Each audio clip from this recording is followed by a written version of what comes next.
Hey guys, so the other day I dropped a quick YouTube short about precise split stack coming back in the future, and aside from what I managed to fit into that 30-second clip, there wasn't much else to add. However, there's now quite a bit more. We've got news about that upcoming hotfix, what it will contain, and of course when it will release. So we've got all the juicy details right here, let's get started.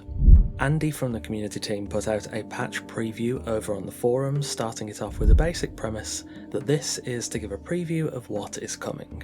First order of business was amending the patch notes. There's a few changes that went through with this update that were accidentally left out of the patch notes. This includes significantly reducing the crafting costs and crafting time of many items. There's also the stamina regen changes that were previously communicated getting enabled, and reductions to harvest rates to balance out the new crafting costs. There's a lot of stuff here. I would highly recommend reading all the changes yourself, link in the description below. As for what's on the horizon, well, it sounds like good stuff, even if it's fixes to stuff that probably shouldn't have been changed for at least part of it. We firstly got the return of the custom item split function to work alongside the new split stack, something I'll be very happy to see return, though of course we did already know that was coming back. As for the new features coming in this hotfix, they are as follows. A better solution for items not being able to be moved consistently between storage and inventory, right-click once again consuming items, selecting items on the radial wheel will provide item information, a fix to use torches and bindings whilst mounted, additional tweaks for fatalities, so there's no word on what these changes might be yet, and finally, bearer thrall HP changes will be reverted temporarily. A later post by Andy seems to indicate the team don't want bearers to be so tanky, but the nerf was definitely an overcorrection, so HP nerfs may come again in the future, but they may also need to come with a new feature in a future update, likely meaning the down but not out system.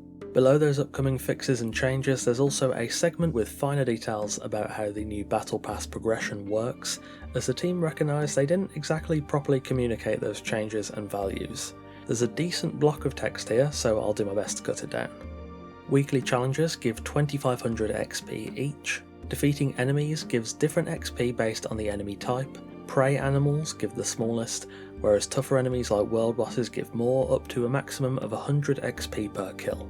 Manually crafting items in benches grants XP, though you cannot gain XP from automated stations like furnaces. Crafting epic items grants more XP than normal ones.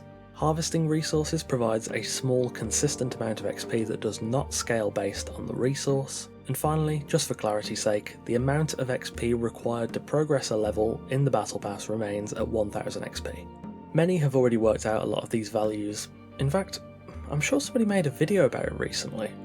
Anyway, it's good to get a bit more details on the XP ranges and how some of these new aspects of progression work. Finally, there's a small list of known issues they're aware of and working on. These are dying from falling through the world in certain locations, occasionally logging in with your character partially inside foundations, UI text being hard to read on large displays, occasional performance stutters or hitches in the menus, followers not engaging with ambushes from the Sacred Hunt event, and area-based server crashes on Siptar. To be fair, I did not expect to see this communication, especially not this soon after launch. Some of these issues are most definitely self-inflicted, but the worst thing to do of course would be to double down on stuff like the removal of precise split stack. Perhaps it's a touch too optimistic of me, but it seems they've heard, understood, and will be making some fixes accordingly. So, when does the hotfix come out? I said in that YouTube short the other day I expected late April to early May. Well, it's neither of those. The hotfix is currently aimed for next week. It's not guaranteed of course, but if they're publicly stating that's the aim, I'd say there's a fair chance we'll see it at some point between April 8th and 14th, so not too far away quite fortunately.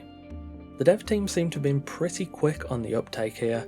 I don't doubt they might have been aware of at least some of these issues beforehand, but having this communication come out so quickly after launch and directly stating these are the problems, this is what we're doing to fix it, is very good to see. I want to see more of this in the future. Sure, nothing has happened as of yet, but at least people know there are fixes coming, rather than being left in a silent limbo until the hotfix just drops out of nowhere. And there we have it, the details of hotfix number 1 for the Age of War Chapter 4.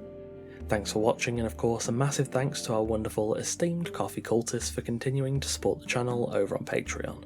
Of course there are still some outstanding issues. I'm hopeful that we'll see some more news sooner rather than later about incoming fixes to the known issues, especially the more severe ones like falling through the world and the crashes on Siptar. Again, thanks for watching, take care, and I'll see you soon.